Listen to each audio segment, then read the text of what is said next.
Alhamdulillah. Okey, so kita boleh mula. Okay, Assalamualaikum warahmatullahi taala wabarakatuh. Dan salam sejahtera. Cikgu ucapkan kepada semua murid-murid dan juga guru yang ada dalam bengkel pada hari ini. Okay, cikgu ucapkan selamat datang ke program Wakaf Ilmu tahun 2020 yang merupakan program anjuran bersama Majlis Guru Cemerlang Daerah Kupang Pasu dan PPD Daerah Kupang Pasu. Hari ini cikgu akan berkongsi dengan anak-anak tentang teknik menjawab sains PT3. Sebelum tu, cikgu perkenalkan diri cikgu. Nama Nursia binti Muhammad daripada SMK Megat Dewa, Kodang, Kedah. Cikgu merupakan guru cemerlang sains, duta sains IBSE dan duta guru. Okey, kita tengok dulu beberapa tips untuk menjawab soalan sains PT3. Okey, yang pertama, anak-anak kena tahu tentang format kertas peperiksaan.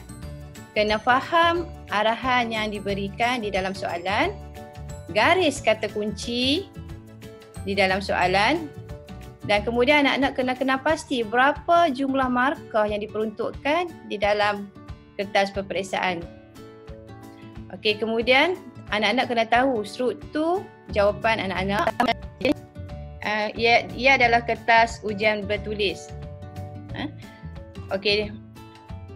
Item di dalam instrumen sains PT3, dia ada 4 item, iaitu objektif aneka pilihan, objektif pelbagai bentuk, subjektif respon terhad, subjektif respon terbuka.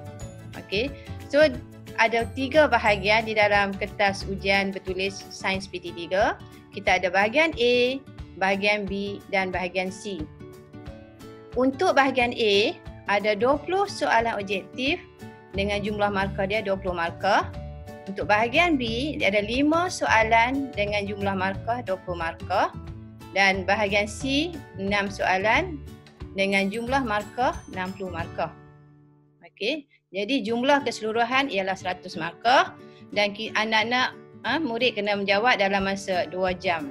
Jadi konstruk yang ditanya di dalam ujian bertulis sains PT3 ialah mengingat, memahami, mengaplikasi, menganalisis, menilai dan yang akhir sekali ialah mencipta.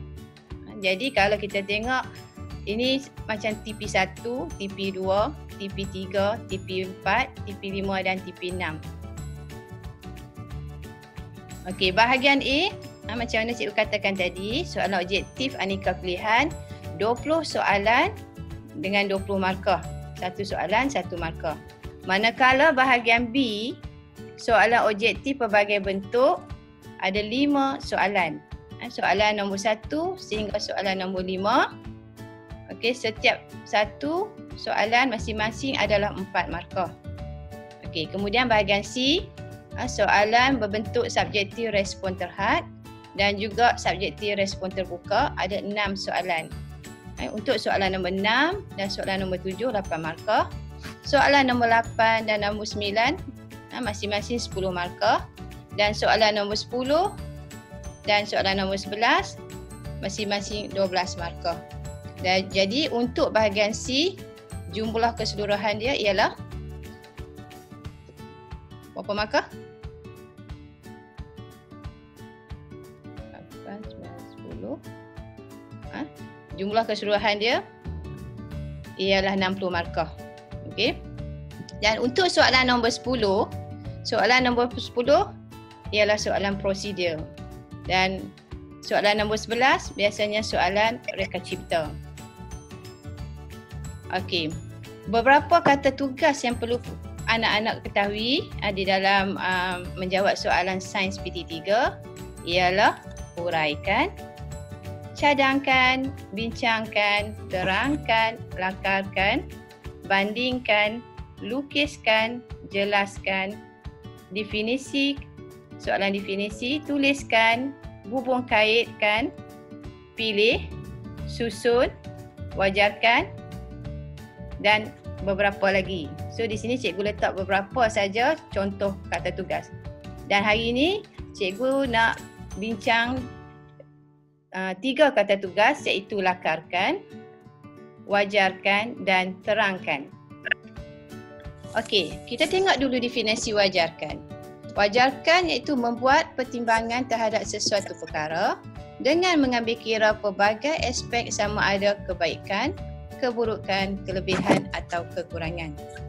Okey, untuk soalan wajarkan, okey, manakala soalan terangkan, definisi dia ialah menyatakan fakta dengan sokongan atau menjelaskan sesuatu dengan sebab.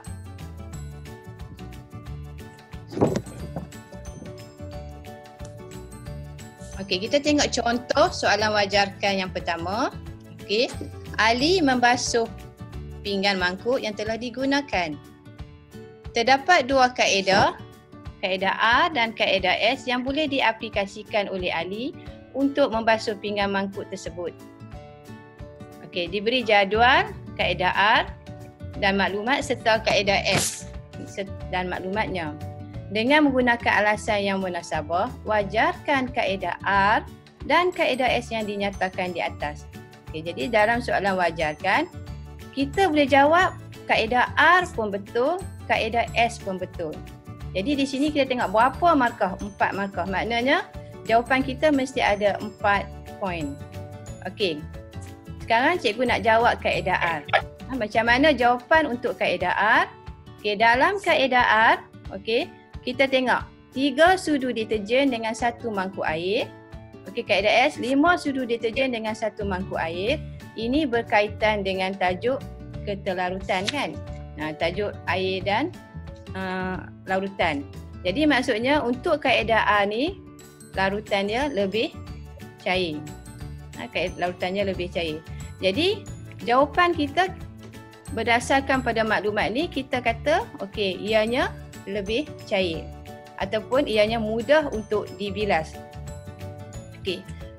Dan untuk markah lagi 2 markah, maknanya apa lagi kita boleh dapat berkaitan dengan maklumat kaedah R. So maksudnya deterjen yang digunakan adalah sedikit. Okey. Jadi apa kesan kalau deterjen tu sikit? Kesan dia kos. Jadi kos yang digunakan adalah kurang. Okey. Ini 4 markah, 4 poin untuk kaedah R. Okey. Dan kita tengok pula jawapan untuk kaedah S. Okey, jawapan untuk kaedah S. Okey. Kaedah S, ya, ianya lebih pekat sebab ia menggunakan 5 sudu deterjen. Dan 1 mangkuk air. Ianya lebih pekat dan sukar untuk dibilas. Ataupun sukar untuk dibilas. Kemudian penggunaan deterjen yang banyak. Dan kesan dia penggunaan kos yang lebih tinggi. Jadi ini ialah contoh jawapan bagi soalan ataupun kata tugas wajarkan. Okey, kita tengok contoh yang kedua. Pertandingan meniup sumpit dijalankan semasa suatu perayaan di bawah menunjukkan seorang peserta menggunakan sumpit. Peserta yang meniup anak sumpit yang paling jauh akan dipilih menjadi pemenang. Okey. Beliau diberi 2 batang sumpit seperti yang ditunjukkan. Berdasarkan ciri-ciri yang diberikan, wajarkan, cikgu merahkan perkataan wajarkan, sumpit yang manakah perlu diguna oleh Liba untuk memburu burung. Markah untuk soalan ni ialah 4 markah. Okey, so kita ada raja, sumpit G dan sumpit H. Macam mana cikgu kata tadi, bila soalan wajarkan, kita jawab G pun betul, jawab H pun betul. Okey, kita tengok dulu G. Okey, kita play sumpit G. Okey, sumpit G, kita tengok maklumat yang diberikan. Panjang 1.5. Manakala sumpit H 0.5 panjang dia.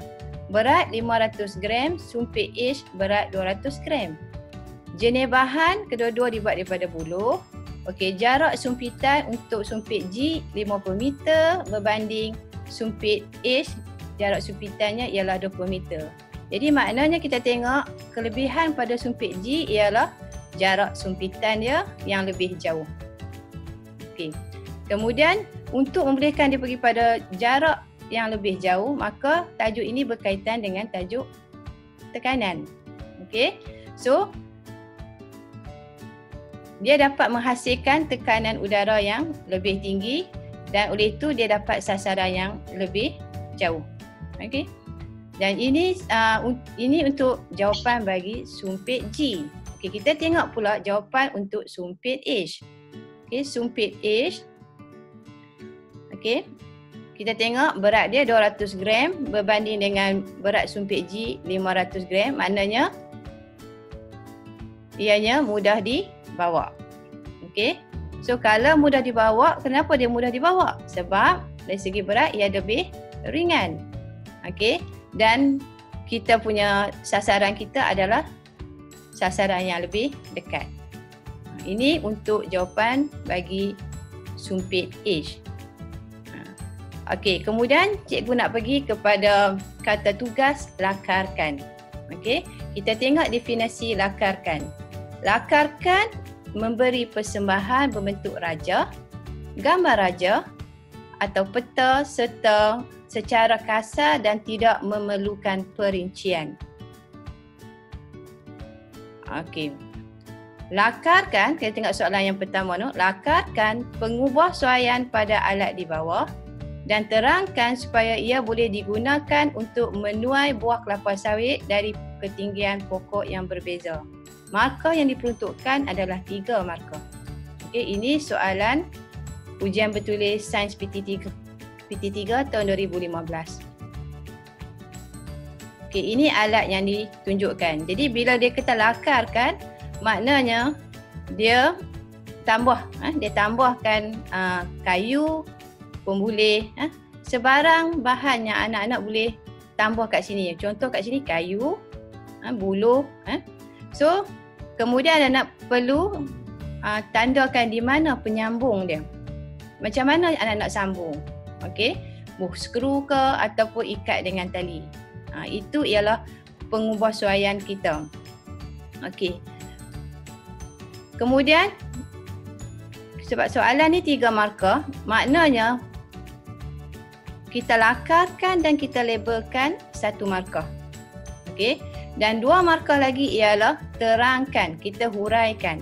Okey, kita huraikan kenapa kita buat penambahan pengubah suaian, kerana supaya ia senang digunakan dan pemegang boleh dilaras mengikut ketinggian. So, untuk soalan ni 3 markah. Okey, kita tengok contoh yang seterusnya. Lakarkan pengubah suaian perangkap tikus untuk membolehkan ia menangkap lebih banyak tikus dan terangkan. Okey. So maksudnya ini ditunjuk gambar tikus. Sekarang kita nak buat lakaran. Kita nak buat satu reka cipta supaya perangkap tikus kita ni lebih banyak tikus dapat ditangkap. Kita tak nak yang kebiasaannya seekor je tikus masuk terus dia tutup. So sekarang kita nak mencipta perangkap tikus yang boleh masuk banyak tikus. Okey, ini contoh jawapan. Okey. So cikgu lakarkan perangkap tikus. Okey. Dan cikgu labelkan. Ini ialah pintu sehala dan cikgu masukkan ataupun letakkan makanan. Okey. Jadi 3 markah, untuk yang ni 1 markah. Jadi 2 markah ialah terangkan. Kita kena terangkan apa bagaimana perangkap tikus kita berfungsi. So kita tulis membina pintu satu hala dan meletakkan makanan dalam perangkap itu. Sebab kita saja yang tahu apa yang kita lakarkan, jadi kita kena ceritakan ataupun jelaskan. Okey, lebih banyak tikus akan masuk melalui pintu tersebut. Jadi apa tujuan dia? Apa fungsi dia kita buat pintu sehala? Okey, ini soalan, maksudnya soalan yang diminta anak-anak mencipta sendiri. Okey, bagaimana? Cikgu bawa satu lagi soalan. Okey. Soalan ni kita nak bina juga perangkap tikus. Dan bahan-bahan telah diberikan. Okey, kita tengok soalannya. Encik Musa terdengar perbualan antara pembantu dapur dengan pengurus. Pembantu dapur mengadu bahawa dia telah menjumpai tinja tikus berhampiran tong sampah. Pengurus mencadangkan agar pembantu dapur membina perangkap tikus. Dengan menggunakan konsep momen daya, bina sebuah model perangkap tikus. Okey. Jadi kat sini dia dah tegaskan guna konsep momen daya. Okey. Dan dia telah senaraikan bahan-bahan yang perlu digunakan, iaitu botol plastik dengan penutup, penyepit buluh, gelang getah, tali dan juga umpan. Jadi anak-anak wajib menggunakan kelima-lima bahan ini di dalam mencipta perangkap tikus tersebut. Okey, markah yang diperuntukkan untuk soalan ni ialah 4 markah. Okey, ini ialah lakaran perangkap tikus. Okey. Jadi untuk lakaran ni, maksudnya anak-anak kena terangkan bagaimana perangkap tikus ini berfungsi. Okey. So poin yang pertama, kita ceritakan bagaimana tali yang bersambung dengan umpan dilepaskan. Okey. Kemudian gelang getah akan menarik bahagian atas botol. Gelang getah. Ini botol akan tertutup dan memerangkap tikus. Jadi ini ialah contoh jawapan soalan reka cipta ataupun soalan lakarkan. Okey, untuk lakaran kita ni, ini 1 markah. Kemudian penerangan yang kita terangkan bagaimana ia berfungsi, ini ialah 3 markah. Jadi jumlah keseluruhan ialah 4 markah. Okey, seterusnya soalan lakarkan model kincir angin mengikut kreativiti anda. Terangkan bagaimana model tersebut berfungsi. Okey, dalam soalan ni bahan-bahan telah diberikan. Macam cikgu kata tadi, apabila bahan telah diberikan, kesemua bahan tu wajib digunakan. Kalau satu tak digunakan, maksudnya salah. Kita tak dapat markah untuk lakaran. Okey, so untuk soalan membina model kincir angin, kita ada penyedut minuman, kita ada kotak tisu, kita ada jarum peniti dan juga botol minuman. Okey. Okey, so kat sini cikgu lakarkan model kincir angin. Okey. So, terangkan, maksudnya di sini cikgu terangkan bagaimana model kincir angin cikgu berfungsi. Okey. Dalam kalau anak-anak lukis saja macam ni, tak dapat markah. Dia kena anak-anak okey, lukis model dan labelkan. Okey, so mari kita labelkan. Okey, ini ialah kotak tisu yang kita buat bilah. Okey. Kemudian pin kita letak di tengah. Okey, kita labelkan pin. Okey, kemudian penyedut minuman ataupun straw. Okey, kita letakkan di sini. Dan yang bawah sekali ialah botol minuman. Dan sekarang anak-anak kena jelaskan bagaimana model kincir angin ini berfungsi. Okey. So, bilah berfungsi apabila ditiup angin. Okey. Jarum peniti membolehkan bilah berfungsi. Botol untuk menyokong supaya putaran bilah lebih lancar. Jadi untuk soalan ni, okey, lakar dan label 1 markah, manakala penerangan 2 markah. Tapi kat sini kita letak 3. Maksudnya jika anak-anak jawab ada salah, ada 2 daripada 3 ni, maksudnya anak-anak dapat markah penuh, iaitu 2 markah. Okey. Soalan yang seterusnya. Soalan yang seterusnya, anda ingin membina sebuah studio rakaman. Lakarkan pengubahsuaian yang anda boleh lakukan supaya studio tersebut tidak berlaku gema dan terangkan pengubahsuaian tersebut. Okey. Untuk soalan ni anak-anak dapati bahan tidak disediakan. Maksudnya gunalah kreativiti anak-anak, okey, berdasarkan konsep yang kita telah belajar iaitu tajuk bunyi. Okey. So maknanya 3 markah, lakarkan 1 markah. Okey. Penerangan kita ialah 2 markah. Okey, ini contoh jawapan. Okey. So apa yang cikgu lakarkan di sini? Okey. Okey, so cikgu letakkan kalau cikgu tak tulis apa memang kita tak tahu cikgu buat apa kan. Okey, so bila kita lakarkan, okey, kemudian kita tulis benda tersebut. Okey, so ini ialah kapet. Okey, kemudian yang ini ialah langsir. Okey, ini ialah langsir. Jadi maksudnya bila anak-anak lakarkan dan labelkan maka dapat 1 markah. Okey. Okey, kemudian kita nak terangkan, okey, kita nak terangkan bagaimana pengubahsuaian kita ini berfungsi. Okey. So, kita ceritalah kenapa kita letak kapet, kenapa kita letak langsir. Okey. Langsir tingkap ni. Okey. So, memasang langsir tingkap dan meletakkan kapet di lantai kerana langsir dan kapet dapat menyerap bunyi. Sebab ini ialah 3 markah. Okey. So, kita cerita tentang di mana kita letak langsir tingkap dan di mana kita letak kapet dan apa fungsi dia. Okey. Jadi ia untuk menyerap bunyi dan tujuan kita supaya gema dapat dikurangkan. Gema dapat dikurangkan. Okey.